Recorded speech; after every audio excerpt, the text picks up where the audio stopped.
Welcome to Government Contracting Weekly, sponsored by AOC Key Solutions Incorporated. Government Contracting Weekly is the only television program devoted exclusively to the competitive and dynamic world of government contracting.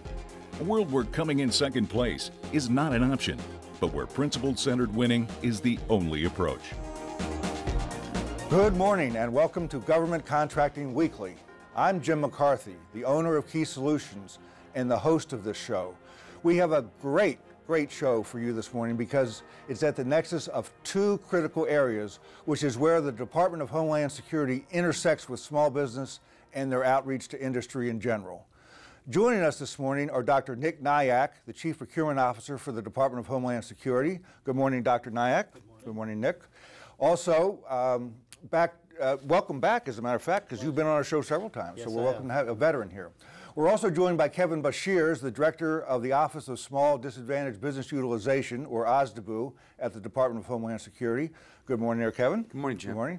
And finally, we are joined by Jose Arrieta, the Procurement Ombudsman for the Office of the Chief Procurement Officer at the Department of Homeland Security. Jose, welcome back to you as well. Thank you, Jim. Okay, so we have a lot to cover. Let's get right to it. First question is to you, Nick, which is your purpose for being here today. Tell us. Purpose for being here is just simply to one of many ways in which we outreach to all industry and frankly even to government. So to share and be very transparent with anything and everything we can with respect to DHS acquisition and in particular the procurement community. Mm-hmm. Okay. Now I guess I would ask this question to sort of start us off, which is I think you took your current position in October 2010, I think. That's correct. So since that time, have you had reason to become more optimistic and encouraged or less optimistic and discouraged about, shall we say, the acquisition challenges that await us? I'm always optimistic, first of all, and I am as optimistic as I was actually when I began my federal career even 20 years ago. Having spent about 3.5 years here at DHS, had a vision for where we're headed, seen the results through a strategic plan that I created, and we have some annual progress reports against that strategic plan. I'm incredibly optimistic about sort of our formula, which is buying things to protect the country at the least cost to the taxpayer while fulfilling all of the public policy that comes along with acquisition and procurement. So you mentioned the strategic plan, by the way, I've read it and I've also read your updates, a very comprehensive document. But given yourself a scorecard, if you will, of how well you're doing against that, where would you, what are the good and the bad in terms of how you're progressing? Yeah, so let me sort of describe it in terms of results and then challenges. Okay. So in terms of results, if I go to my 4 priorities, which are we've got to have quality people to do quality contracting. We're not at DHS just to award contracts. We award contracts to support programs that protect the country. So anything I can do to improve program management. And then finally, if you're spending $18 billion, if you're one of the top 7 spenders which spend 90% of the $500 billion spent in government, then you got to communicate with industry. So those are my 4 priority areas. I can point to and the results that we've achieved in the metrics against those 4 priority areas. It's out on the internet for any taxpayer to see. And then on the flip side of that, I would say challenges, probably the #1 challenge, it's not unique to DHS in acquisition or procurement, but it's the people issue. In our workforce, about 36% of our workforce, and in procurement that means about 1,400 of the more than 200,000 DHS employees, 36% are eligible to retire. Now, we don't expect, we hope, that 36% won't walk out the door tomorrow, but this is an issue. Now, we're addressing that. One of my priority areas is quality people. We've got an intern program. We've placed about 200 interns over the last 2-3 years, and we've got more folks in the program. Sounds like you're taking steps to sort of meet that challenge as it unfolds, because eventually we're all going to retire, aren't we? Yes. I think it's okay. So Kevin, let's talk to you as the OSDBU, if you will. My question is, and it's one the industry has also asked: does small business get a fair shake? Do they get their piece of the pie in terms of the overall government procurement process? Well, there are. Our program is part of a government-wide policy for federal contracting, in which the Small Business Act directs government agencies to provide maximum practicable opportunities for small businesses.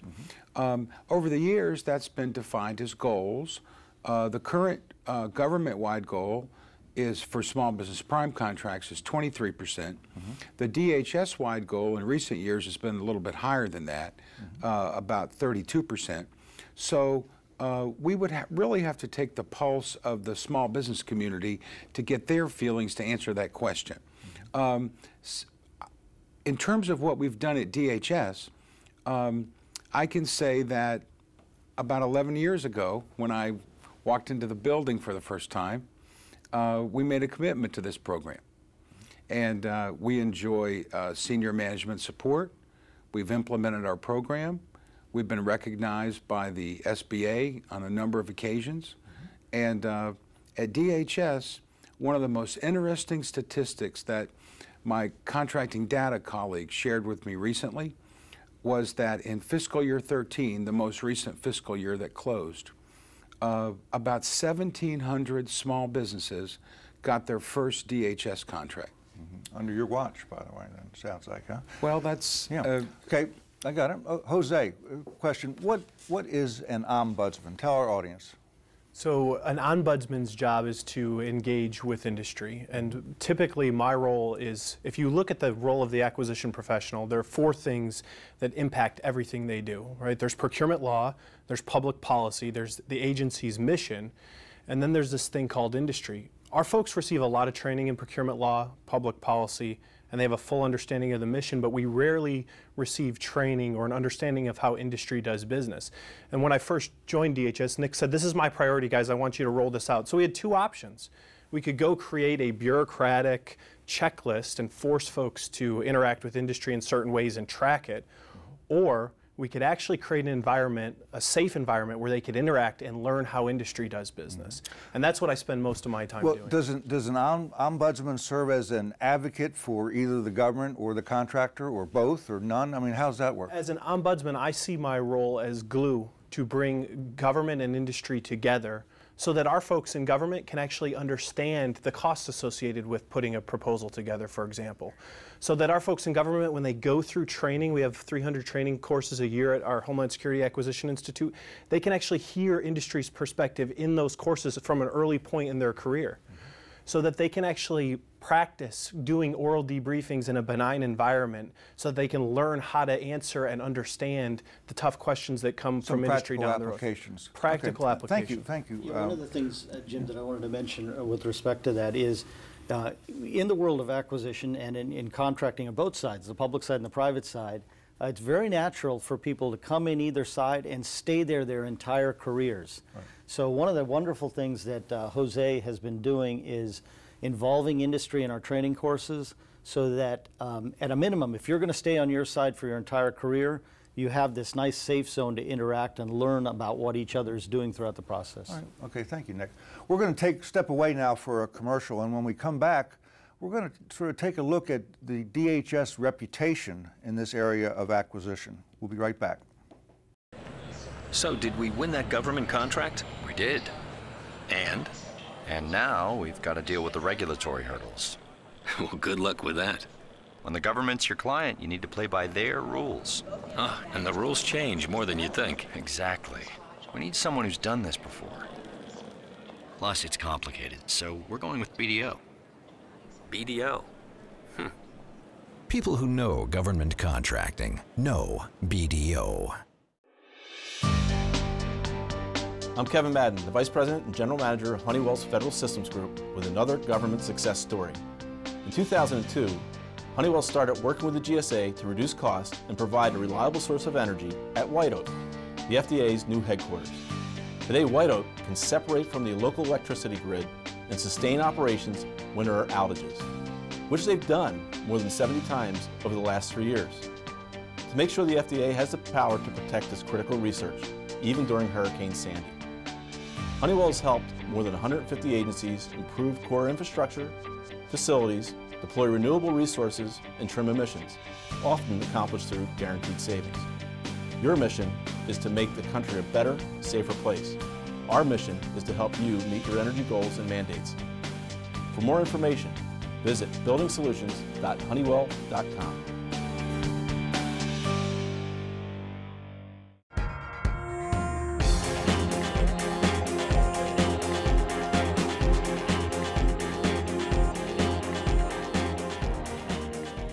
Welcome back. We're talking procurement and acquisition with the Department of Homeland Security. This question is for you, Kevin.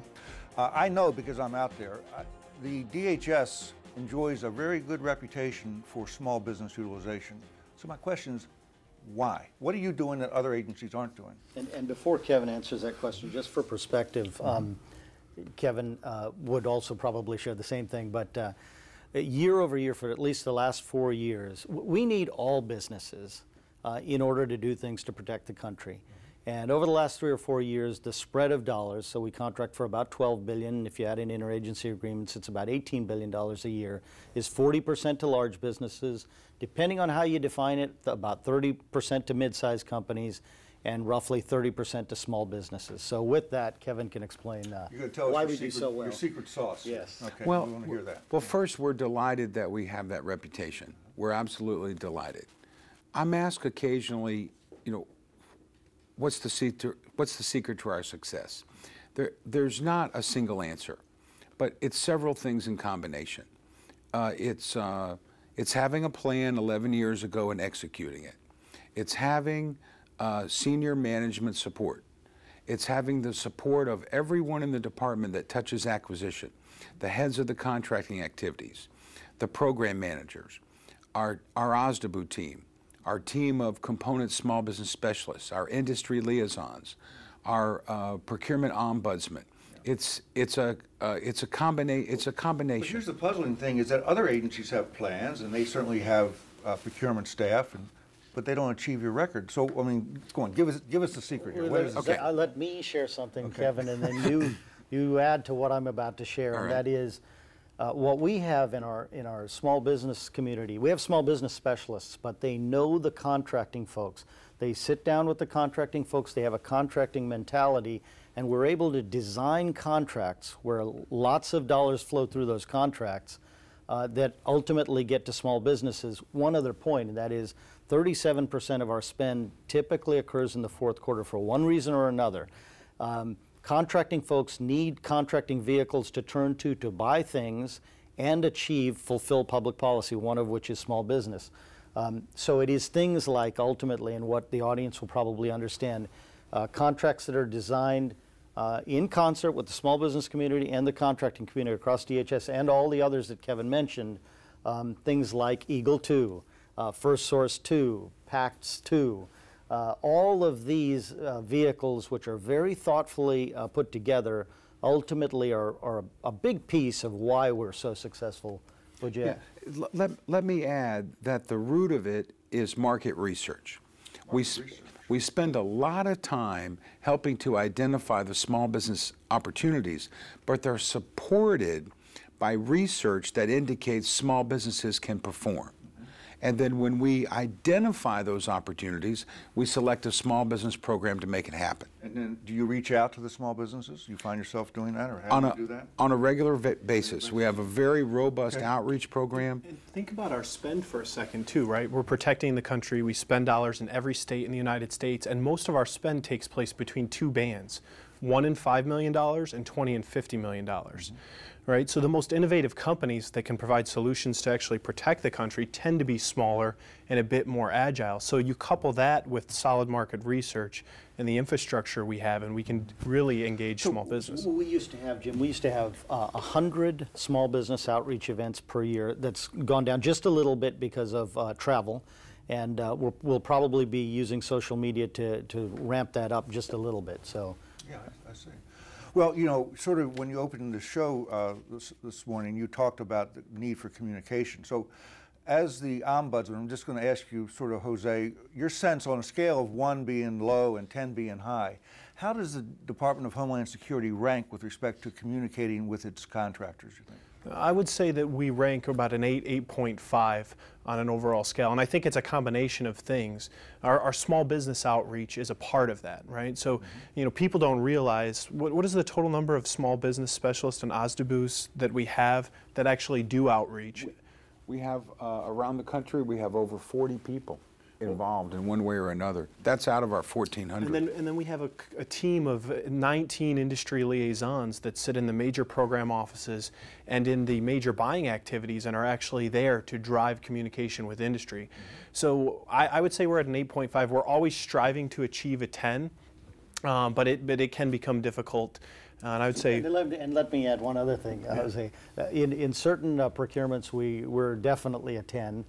Some of them probably even a little bit less than an 8.5. But overall, the ecosystem that we've been developing over the last 3 years to better communicate with industry, I would say, is definitely between the 8.5 and the 10. And we're constantly, it's almost like it's not a destination. It's something that you're constantly aiming for to be collectively a 10. Okay, let me ask you a tough question that industry has often wondered, and please don't take offense at it, because I certainly don't mean any offense at all, but when the word comes out about OSTBUs, friendly, capable, helpful, but powerless, in other words, in terms of getting an award, your response? Well, my response, I don't feel that way. My first response, Kevin, is let's look at the results. Okay. And the results for us, and thank God that the Small Business Administration issues an annual scorecard, and it's a letter grade that people can understand. We've got 4 consecutive years of an A, so they couldn't possibly be 100% powerless if we were achieving those kinds of results. But Kevin, you had. Well, part of it, I think, is the approach. I have a contracting background. Everyone that works in DHS small business work is an 1102. We all have contracting backgrounds, different forms. That's not the case around the government. Okay, well, Kevin, we're going to have to step away for a commercial. When we come back, what I'd like to do is give some really information that our audience can use with respect to opportunities. What's coming out in the, what's hot, if you will, okay? So we'll be back right after this word. AFCEA has been bringing government and industry together since 1946. By joining AFCEA, you will reach the decision makers and become part of the discussion.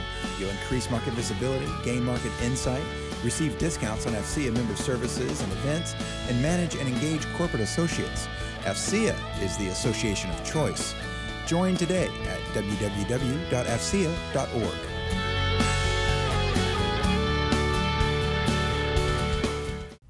Questions. Do you lack win strategy, themes, and discriminators? Are you being outmaneuvered by your competition? Did you get a late start on your proposal? If you answered yes to one or more of these nightmare scenarios, we can help. Hi, I'm Jim McCarthy, owner of Key Solutions. We help government contractors win government contracts. And for over 30 years, KSI has helped clients win or retain over $130 billion in government contracts by providing the keys to winning. We assist companies both large and small to enter the U.S. government contracts market or to increase their market shares. We have worked with 87 of the top 100 government contractors and literally hundreds of small businesses. So if you're chasing a must-win contract opportunity, go to our website, aockeysolutions.com, and click on Win. It's a tough market out there. Don't go it alone.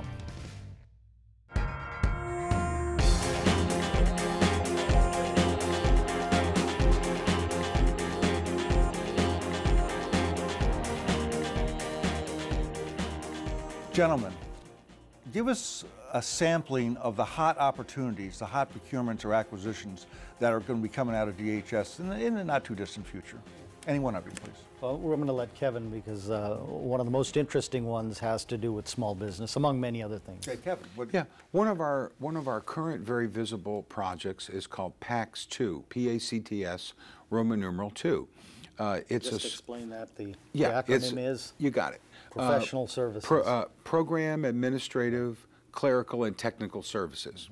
It's the second generation of that contract, and it'll be a service-disabled, veteran-owned small business set-aside. When do you think we might see an RFP on that? Well, we had industry days about a week ago.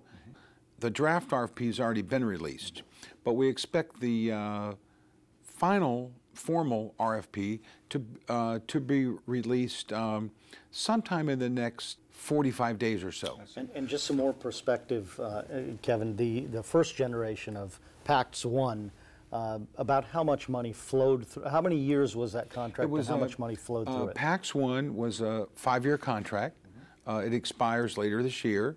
It had a cap of about of 1.5 billion, and we've spent about 900 million on it. It's a multiple award. PAX 1 had 27 companies, 34 awards. Okay, great. That sounds like a good track record. Now give me something else hot, guys. Something else. Yeah. What else we got coming up? Well, Jose, where are you going? Jose. Next generation data center opportunity. The RFI is currently on the street, and I know you're talking to Dennis soon, and he'll probably elaborate on it. But it's a huge opportunity because the RFI is actually out there, and we're asking for industry's input to help shape it.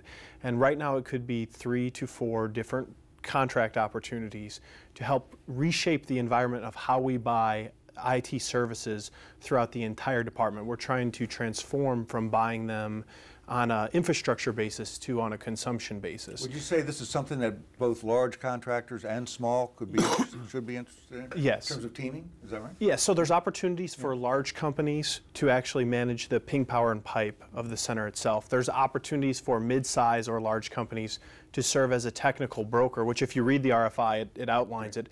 And then there's opportunities for small business to actually help us position requirements and move in that direction strategically as a department. Okay.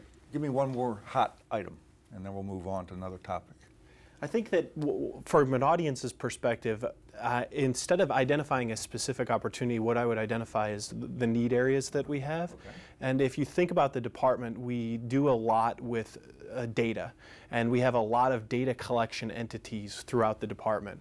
And I think from an audience perspective, if you want to get out in front of an opportunity, look into USCIS and Customs and Border Protection and think about all the data that they collect and assess, and think about case management throughout the department. We collect data from inputs from TSA, from CBP, and from USCIS, and that Jim McCarthy is 3 different individuals. But how could we make that one person? How could we make that one individual? And I think from a case management perspective in the future at DHS, that would be a huge value add to our mission. All right. Well, thank you very much. I'm afraid we're out of time for right now, but what we're going to do is we're going to break for a commercial, and when we come back, we have a little surprise. Working in contract management is a complex job. Creating, executing, managing contracts. It's an ever-changing world, and our members share the same challenges. At the National Contract Management Association, we know this business, gathering the best minds in our field, furthering your career by providing knowledge and training. Together, we've figured it out.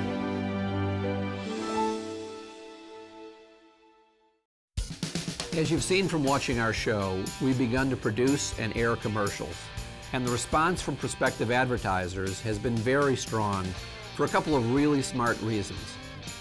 First off, advertising in Government Contracting Weekly has virtually no waste. Our audience is made up almost exclusively of contracting executives and procurement officers. If that's your target market, we've got you covered. Secondly, we include commercial production within the reasonable cost of an advertising schedule. And even better, in producing your commercial, we utilize the 30-plus years of experience of Key Solutions, who've helped their clients win over $130 billion in contracts, in part by scoping out and refining the most impactful message. If you'd like to learn more, contact us at governmentcontractingweekly.com and click on Advertise.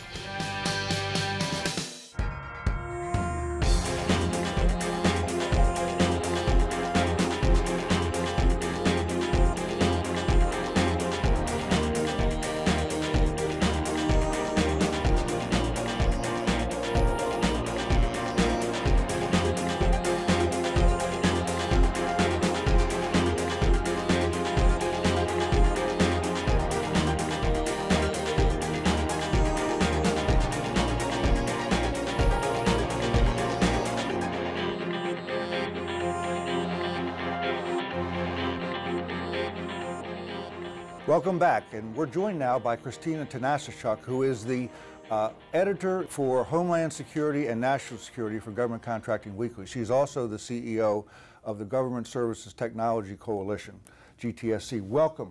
Thank you. Okay, now, Glad to be here.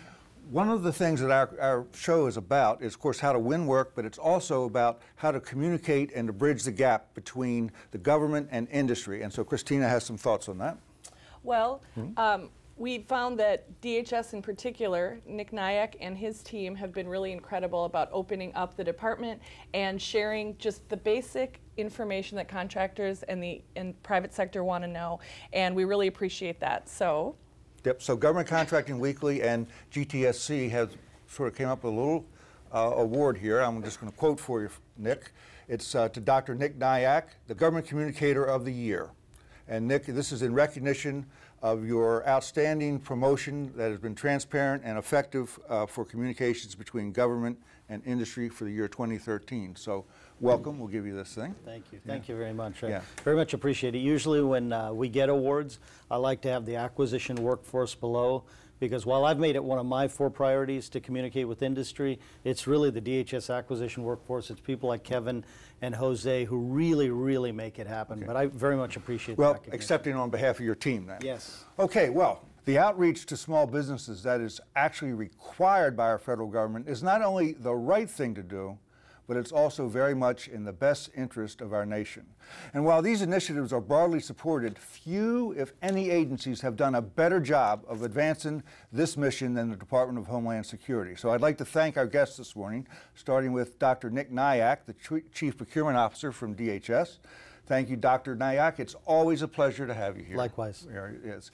And also, congratulations on winning this beautiful award here. Okay. And next, I'd like to thank Kevin Boshears, the Director of the Office of Small and Disadvantaged Business Utilization at the Department of Homeland Security. Kevin, I hope you enjoyed it here. Thank you. I certainly did. Thank you for coming. And last but not least, Jose Arrieta, the Procurement Ombudsman of the Office of the Chief Procurement Officer at the Department of Homeland Security. But most importantly, I want to thank you, our viewers, for once again making Government Contracting Weekly a regular part of your learning regimen. So on behalf of all my colleagues at Key Solutions, I'm Jim McCarthy, and I'll see you next week.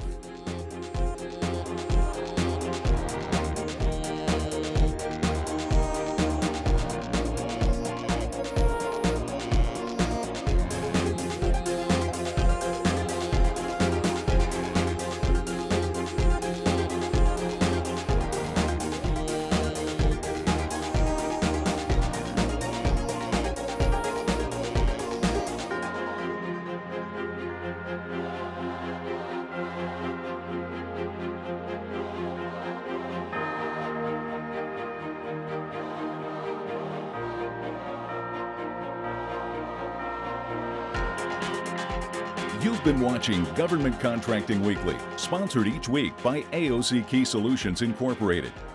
Government Contracting Weekly is the only television program devoted exclusively to the competitive and dynamic world of government contracting. For additional information, comments, questions, or suggestions, please write us at governmentcontractingweekly.com.